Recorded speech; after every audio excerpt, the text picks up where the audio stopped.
Brad Williams, Excel Prime.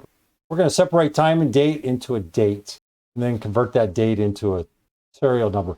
This is going to be an abbreviated version because I have another tutorial where I break this thing apart. It's a extended tutorial. But in short, here's how Excel looks at this. We have what's considered, see here where it says long date?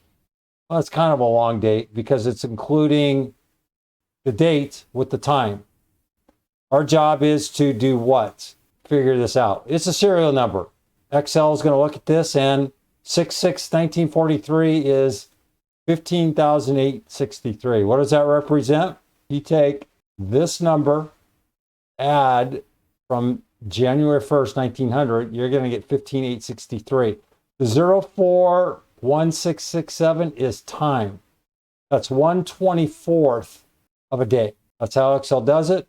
If we want to just get the date, we go integer. Why? It rounds a number down to the nearest integer as opposed to the decimal. Date series, all we're doing is taking this number, this date. This is a format only. Why? Because there's the serial number or series number. 15,863, the integer.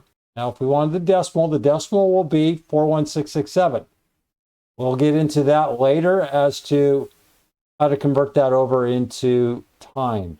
If you need to read up here, it's pretty much what I just explained. Let me just point out one other thing. In terms of time, anything after midnight is what? We don't convert back to 1. We don't put 1 p.m.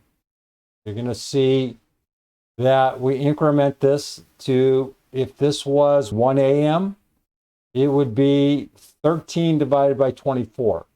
If it is 7 p.m., what is that? Think about that. Think military time. Brad Williams, Excel Prime. Thanks.